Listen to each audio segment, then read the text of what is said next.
Regular ಆಗಿ every day 1 spoon ತಿಂದರೆ ಸಾಕು, ನಮ್ಮ ಹೆಲ್ತ್ಗೆ ಸಾಕಷ್ಟು ಬೆನಿಫಿಟ್ಸ್ ಸಿಗುತ್ತೆ. ಎಕ್ಸಾಂಪಲ್ಗೆ ಸ್ಕಿನ್ ಪ್ರಾಬ್ಲಮ್ಗೆ ಅಥವಾ ಹೇರ್ ಪ್ರಾಬ್ಲಮ್ಗೆ, ಹಾಗೆ BP ಕಂಟ್ರೋಲ್ ಮಾಡುತ್ತೆ. ಡೈಜೆಷನ್ ಪ್ರಾಬ್ಲಮ್ಗೆ, ಗಟ್ ಹೆಲ್ತ್ ಮೇಂಟೈನ್ ಮಾಡೋದಕ್ಕೆ ಆಲ್ ಇನ್ ಒನ್ ಸೊಲ್ಯೂಷನ್ ಈ ಒಂದು ಪುಡಿ ಇದ್ದರೆ ಸಾಕು. ಮಾಡೋದಂತೂ ತುಂಬಾ ಈಸಿ. ಬನ್ನಿ ಹೇಗೆ ಮಾಡೋದು ನೋಡೋಣ. ಪ್ಯಾನ್ ಇಟ್ಟು ಈಗ 1/4 ಕಪ್ ಆಗುವಷ್ಟು ಫ್ಲ್ಯಾಕ್ಸ್ ಸೀಡ್ಸ್ ತೊಗೊಳ್ತಾ ಇದ್ದೀನಿ. ಸ್ಟವ್ ಹಚ್ಚಿ ಕಂಪ್ಲೀಟ್ ಲೋ ಫ್ಲೇಮ್ ಇಟ್ಕೊಳ್ಳಿ. ಈಗ ನಿಧಾನವಾಗಿ ಇದನ್ನು ಫ್ರೈ ಮಾಡ್ಕೊಳ್ತಾ ಬರಬೇಕು. ಈ ಫ್ಲ್ಯಾಕ್ಸ್ ಸೀಡ್ಸಲ್ಲಿ ಒಮೆಗಾ 3 ಫ್ಯಾಟಿ ಆ್ಯಸಿಡ್ಸ್ ಇರುತ್ತೆ. ನಮ್ಮ ಸ್ಕಿನ್ ಪ್ರಾಬ್ಲಮ್ಸ್ಗಾಗಲಿ ಹಾಗೆ ಹೇರ್ಗಾಗಲಿ ತುಂಬಾ ಒಳ್ಳೆಯದು. ಆಲ್ಮೋಸ್ಟ್ ಸಾಕಷ್ಟು ಜನಕ್ಕೆ ಗೊತ್ತಿರುತ್ತೆ. ಈ ಫ್ಲ್ಯಾಕ್ಸಿ ಸೀಡ್ಸ್ ಜೆಲ್ ಆಗಲಿ ಸ್ಕಿನ್ಗೆ ಮತ್ತು ಹೇರ್ಗೆಲ್ಲ ಅಪ್ಲೈ ಮಾಡ್ಕೊಳ್ತಾರೆ. ಅದಲ್ಲದೆ ನಮಗೆ ಇನ್ನರ್ ಬಾಡಿಗೂ ಸಹ ಸಾಕಷ್ಟು ನ್ಯೂಟ್ರಿಯೆಂಟ್ಸ್, ಫೈಬರ್ಸ್ ಇರೋದ್ರಿಂದ ಈ ರೀತಿ ಕನ್ಸ್ಯೂಮ್ ಮಾಡೋದು ತುಂಬಾ ಹೆಲ್ಪ್ ಆಗುತ್ತೆ. ನಾನು ಲೋ ಫ್ಲೇಮಲ್ಲೇ ಅಪ್ರಾಕ್ಸಿಮೇಟ್ 3 ಮಿನಿಟ್ಸ್ ಹುರ್ಕೊಂಡಿದ್ದೀನಿ. ನಿಮಗೆ ಹುರಿತಾ ಇದು ಚಿಟಪಟ ಅನ್ನೋದಕ್ಕೆ ಶುರು ಆಗುತ್ತೆ. ಹಾಗೆ ಒಂದು ನಟ್ಟಿ ಸ್ಮೆಲ್ ರಿಲೀಸ್ ಆಗುತ್ತೆ. ಈ ರೀತಿ ಆಗಿದ ತಕ್ಷಣ ಸ್ಟವ್ನ ಆಫ್ ಮಾಡಿಕೊಂಡು ಬೇರೆ ಪ್ಲೇಟ್ಗೆ ಈ ರೀತಿ ಹಾಕ್ಕೊಂಡು ಆರೋದಕ್ಕೆ ಬಿಡೋಣ. ತುಂಬ ಫ್ರೈ ಮಾಡಿಬಿಟ್ರೆ ಕಹಿ ಬಂದುಬಿಡುತ್ತೆ, ಹಾಗೆ ಸೀದೋಗ್ಬಿಡುತ್ತೆ, ನೋಡ್ಕೊಳ್ಳಿ. ನಂತರ ಅದೇ ಪ್ಯಾನ್ಗೆ 1 ಟೇಬಲ್ ಸ್ಪೂನ್ ಆಗುವಷ್ಟು ಕಡಲೆಬೇಳೆ ಹಾಗೆ ಉದ್ದಿನಬೇಳೆ ಹಾಕ್ಕೊಂಡಿದ್ದೀನಿ. ಎಲ್ಲವನ್ನು ಕಂಪ್ಲೀಟಾಗಿ ಲೋ ಫ್ಲೇಮಲ್ಲೇ ಫ್ರೈ ಮಾಡ್ಕೊಳ್ತಾ ಬರಬೇಕು. ಲೋ ಫ್ಲೇಮಲ್ಲಿ ಫ್ರೈ ಮಾಡ್ತಾ ಬನ್ನಿ. ಅಪ್ರಾಕ್ಸಿಮೇಟ್ 2 to 3 ಮಿನಿಟ್ಸ್ಗೆ ನಿಮಗೆ ಲೈಟಾಗಿ ಬಣ್ಣ ಚೇಂಜ್ ಆಗೋದಕ್ಕೆ ಶುರು ಆಗುತ್ತೆ. ಕಡಲೆಬೇಳೆ ಉದ್ದಿನಬೇಳೆ ಹಾಕೋದ್ರಿಂದ ಪ್ರೋಟೀನ್, ನ್ಯೂಟ್ರಿಯೆಂಟ್ಸು ಇದೆ, ಹಾಗೆ ಟೇಸ್ಟು ತುಂಬ ಚೆನ್ನಾಗಿ ಬರುತ್ತೆ ಅಂತ. ನೋಡಿ, ಲೈಟಾಗಿ ಈಗ ಬಣ್ಣ ಬರೋದಕ್ಕೆ ಶುರು ಆಗಿದೆ. ಈಗ ನಾನು ಇದಕ್ಕೆ 1 ಟೇಬಲ್ ಸ್ಪೂನ್ ಆಗುವಷ್ಟು ಧನಿಯಾ ಕಾಳನ್ನು ಹಾಕೊಳ್ತಾ ಇದ್ದೀನಿ.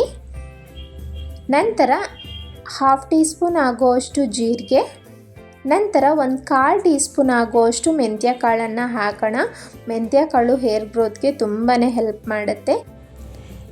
ಈಗ ಇದನ್ನು ಜಸ್ಟ್ 1 ನಿಮಿಷ ಫ್ರೈ ಮಾಡಿಕೊಂಡ್ರೆ ಸಾಕು. ನಮಗೆ ಧನಿಯಾ ಕಾಳು, ಜೀರಿಗೆ, ಮೆಂತ್ಯ ಎಲ್ಲ ಬೇಗನೆ ಫ್ರೈ ಆಗಿಬಿಡುತ್ತೆ. ಆಲ್ರೆಡಿ ಪ್ಯಾನ್ ಬಿಸಿ ಇರೋದ್ರಿಂದ. ಸೊ ಸ್ಟೆಪ್ ಬೈ ಸ್ಟೆಪ್ ನಾನು ಯಾವ ರೀತಿ ಹೇಳ್ತಿದ್ದೀನೋ ಅದೇ ರೀತಿಯೇ ಫ್ರೈ ಮಾಡ್ಕೊಳ್ಳಿ. ಯಾಕೆಂದರೆ ಕಡಲೆಬೇಳೆ ಉದ್ದಿನಬೇಳೆ ಜೊತೆನೇ ಹಾಕ್ಬಿಟ್ರೆ ಈ ಪದಾರ್ಥ ಎಲ್ಲ ಸೀದೋಗೋ ಚಾನ್ಸಸ್ ಇರುತ್ತೆ. ಈ ರೀತಿ ಕೆಂಪಗಾದಮೇಲೆ ನೀವು ಸ್ಟವ್ನ ಆಫ್ ಮಾಡಿ ಪ್ಲೇಟ್ಗೆ ಹಾಕಿ ಆರೋದಕ್ಕೆ ಬಿಡೋಣ. ನಂತರ ಈಗ ಪ್ಯಾನ್ಗೆ 1 ಟೇಬಲ್ ಸ್ಪೂನ್ ಆಗುವಷ್ಟು ಎಣ್ಣೆ ಹಾಕ್ಕೊಂಡಿದ್ದೀನಿ. ಎಣ್ಣೆ ಒಂಚೂರು ಬಿಸಿ ಆಗ್ತಿದ್ದಂತೆ ಇದಕ್ಕೆ ಖಾರಕ್ಕೆ ಎಷ್ಟು ಬೇಕೋ ಅಷ್ಟು ಒಣಮೆಣಸಿನ್ಕಾಯಿ ಹಾಕ್ಕೊಳ್ಳಿ. ನಾನಿಲ್ಲಿ 6 ಮೆಣಸಿನ್ಕಾಯಿ ಹಾಕ್ಕೊಂಡಿದ್ದೀನಿ. ಜಸ್ಟು ಒಂದು 30 ಸೆಕೆಂಡ್ ಫ್ರೈ ಮಾಡಿದ್ರೆ ಸಾಕು ಮೆಣಸಿನ್ಕಾಯಿ. ಈಗ ಇದಕ್ಕೆ 2 ಕಪ್ ಆಗುವಷ್ಟು ಚೆನ್ನಾಗಿ ತೊಳೆದು ಆರಿಸಿರೋ ಅಂಥ ಕರಿಬೇವಿನ ಎಲೆನ ಹಾಕ್ಕೊಂಡಿದ್ದೀನಿ. ನೀವು ಮಾಡೋದಕ್ಕಿಂತ ಮುಂಚೆನೇ ಒಂದು 2-3 ಅವರ್ ಮುಂಚೆ ತೊಳೆದು ಕರಿಬೇವನ್ನು ಒಂದು ಬಟ್ಟೆ ಮೇಲೆ ಹಾಕಿಬಿಟ್ಬಿಡಿ. ಆ ತೇವಾಂಶ ಏನಿದೆ ಅದೆಲ್ಲವೂ ಆರಿರಬೇಕು. ಆನಂತರ ಇಲ್ಲಿ ಎಣ್ಣೆಗೆ ಹಾಕಬೇಕು. ನೋಡಿ, ಗರ್ಗರಿಯಾಗಿ ಆಗೋ ತನಕ ಲೋ ಫ್ಲೇಮಲ್ಲೇ ಫ್ರೈ ಮಾಡ್ಕೋಬೇಕಾಗುತ್ತೆ. ನಮ್ಮ ಬಾಡಿಗೆ ಬೇಕಾಗಿರುವಂಥ ನ್ಯೂಟ್ರಿಯೆಂಟ್ಸಲ್ಲಿ ಐರನ್, ಕ್ಯಾಲ್ಶಿಯಂ, ಫೈಬರ್ ಹಾಗೆ vitamin A, vitamin C, iron content ಸಹ ತುಂಬಾ ಇದೆ. ಮಕ್ಕಳಾಗಲಿ ದೊಡ್ಡವರಾಗಲಿ ಸಾಂಬಾರಲ್ಲಿ ಏನು ಪಲ್ಯದಲ್ಲಿ ಹಾಕಿದ್ರೂ ಕರಿಬೇವನ್ನು ಸೈಡ್ಗೆ ಇಡ್ತಾರೆ ಅಲ್ಲ. ಈ ರೀತಿ ಒಂದು ಸಲ ಟೇಸ್ಟಿ ಪುಡಿನ ಮಾಡಿಕೊಡಿ, ಖಂಡಿತ ಇಷ್ಟಪಡ್ತಾರೆ. ನೋಡಿ, ಕರಿಬೇವು ಈ ರೀತಿ ರಬ್ ಮಾಡೋದ್ರಿಂದ ಈ ರೀತಿ ಪುಡಿ ಆಗಬೇಕು. ಇಷ್ಟು ಫ್ರೈ ಆದರೆ ಸಾಕು ಗರ್ಗರಿಯಾಗಿ. ಈಗ ಸ್ಟವ್ನ ಆಫ್ ಮಾಡಿಕೊಂಡು ಕಂಪ್ಲೀಟಾಗಿ ಸ್ವಲ್ಪ ಆರಲಿ. ಇದೆಲ್ಲ ತಣ್ಣಗಾಗೋವರೆಗೂ ಸೈಡ್ಗಿಡೋಣ. ಕೊನೆಯದಾಗಿ ಇಲ್ಲಿ ನನ್ನ ಪ್ಯಾನ್ಗೆ ಒಂದು 15ರಿಂದ 20 ಎಸಳು ಬೆಳ್ಳುಳ್ಳಿ ತೊಗೊಂಡಿದ್ದೀನಿ. ಕಂಪ್ಲೀಟ್ ಲೋ ಫ್ಲೇಮಲ್ಲಿ ಸಿಪ್ಪೆ ಎಲ್ಲ ತೆಗೆದಿರಬೇಕು.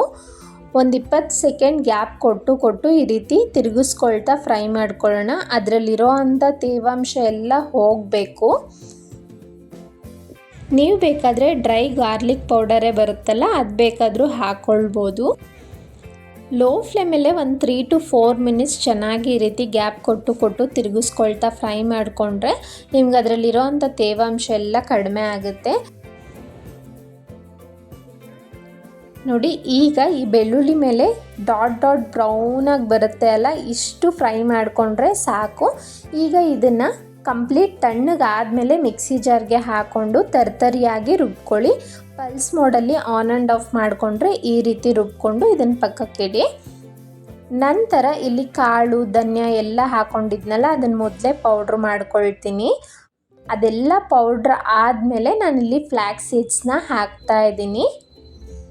ಎಲ್ಲ ಒಟ್ಟಿಗೆ ಹಾಕಿ ರುಬ್ಬೋದಕ್ಕೆ ಹೋಗಬೇಡಿ. ಸ್ಟೆಪ್ ಬೈ ಸ್ಟೆಪ್ ನಾನು ಏನು ತೋರಿಸ್ತಾ ಇದ್ದೀನಿ ಅದೇ ರೀತಿ ಮಾಡಿ. ಯಾಕೆಂದರೆ ನಮಗೆ ಮೆಂತ್ಯ ಕಾಳು ಹಾಗೆ ಧನ್ಯ ಎಲ್ಲ ಸರಿಯಾಗಿ ರುಬ್ಬೋದಿಲ್ಲ, ಎಲ್ಲ ಒಂದೇ ಸಲ ಹಾಕ್ಬಿಟ್ರೆ. ಫ್ಲ್ಯಾಕ್ಸ್ ಸೀಡ್ಸ್ ರುಬ್ಕೊಂಡ್ಮೇಲೆ ನಾನು ಉಳಿದಿರೋ ಅಂಥ ಮೆಣಸಿನ್ಕಾಯಿ ಕರಿಬೇವು ಹಾಕಿ ಇಲ್ಲಿ ರುಚಿಗೆ ತಕ್ಕಷ್ಟು ಉಪ್ಪು, 1/4 ಟೀ ಸ್ಪೂನ್ ಆಗುವಷ್ಟು ಇಂಗು ಹಾಕಿದ್ದೀನಿ, ಒಂದು ಸ್ವಲ್ಪ ಹುಣಸೆ ಹಣ್ಣನ್ನು ಹಾಕ್ತಾ ಇದ್ದೀನಿ, ಹಾಗೆ 1/4 ಟೀ ಸ್ಪೂನ್ ಆಗುವಷ್ಟು ಅರಿಶಿನ ಹಾಕ್ಕೊಳ್ತಾ ಇದ್ದೀನಿ. ಈಗ ಇದನ್ನು ರುಬ್ಕೊಳ್ಳೋಣ. ನೋಡಿ, ಹೆಲ್ತಿ ಕರಿ ಲೀವ್ಸ್ ಪೌಡರ್ ರೆಡಿ ಆಗೋಯ್ತು. ಎವ್ರಿ ಡೇ ಜಸ್ಟ್ 1 ಸ್ಪೂನ್ ಪುಡಿ ತೊಗೊಂಡು ರೈಸ್ ಜೊತೆ ಹಾಕ್ಕೊಂಡು ತಿಂದು ನೋಡಿ. ಟೇಸ್ಟು ತುಂಬ ಚೆನ್ನಾಗಿರುತ್ತೆ. ನೋಡಿ, ಈ ರೀತಿ ಬೆಳ್ಳುಳ್ಳಿ ಸಪ್ರೇಟಾಗಿಯೇ ರುಬ್ಬಬೇಕು. ನಂತರ ಕೊನೆಯದಾಗಿ ಈ ರೀತಿ ಹಾಕ್ಕೊಂಡು ಪುಡಿ ಜೊತೆ ಮಿಕ್ಸ್ ಮಾಡಿ ಏರ್ ಟೈಟ್ ಕಂಟೈನರಲ್ಲಿ ಸ್ಟೋರ್ ಮಾಡಿ ನೀವು ಫ್ರಿಜ್ಜಲ್ಲಾದರೆ 1 ಮಂತ್ವರೆಗೂ ಸ್ಟೋರ್ ಮಾಡ್ಬೋದು. ಹಾಗೆ ಹೊರಗಡೆ ಆದರೆ 15 ಡೇಸ್ ತನಕ ಬರುತ್ತೆ. ನೀವಿನ್ನೂ ಗಾರ್ಲಿಕ್ ಪೌಡರ್ ಎಲ್ಲ ಯೂಸ್ ಮಾಡಿದ್ರೆ ಆರಾಮಾಗಿ ಫ್ರಿಡ್ಜಲ್ಲಿ 2 to 3 ಮಂತ್ಸ್ ಸ್ಟೋರ್ ಮಾಡ್ಕೋಬೋದು, ಹಾಳಾಗೋದಿಲ್ಲ. ಬಟ್ ನನ್ನ ಸಜೆಷನ್ ಏನು ಅಂದರೆ ಫ್ರೆಶ್ ಆಗಿ 15 ದಿನಕ್ಕೆ ಅಥವಾ 1 ಮಂತ್ಗೆ ಒಂದ್ಸಲಿ ಮಾಡಿಕೊಂಡ್ರೆ ತುಂಬಾ ಒಳ್ಳೆಯದು. ರೈಸ್ಗೆ ಹಾಕ್ಕೊಂಡು ತಿಂದು ನೋಡಿ, ಟೇಸ್ಟು ಅಷ್ಟೇ ತುಂಬಾ ಚೆನ್ನಾಗಿರುತ್ತೆ. ಯಾರೆಲ್ಲ ಸವಿ ಕಿಚನ್ ಕನ್ನಡಗೆ ಸಬ್ಸ್ಕ್ರೈಬ್ ಮಾಡಿಲ್ಲ ಪ್ಲೀಸ್ ಸಬ್ಸ್ಕ್ರೈಬ್ ಮಾಡಿ. ನನ್ನ ಚಾನಲ್ನಲ್ಲಿ ಕ್ವಿಕ್ಕಾಗಿ ಇನ್ಸ್ಟೆಂಟಾಗಿ ಮಾಡೋ ಅಂಥ ಹಲವಾರು ಹೆಲ್ತಿ ರೆಸಿಪೀಸ್ ಇದೆ.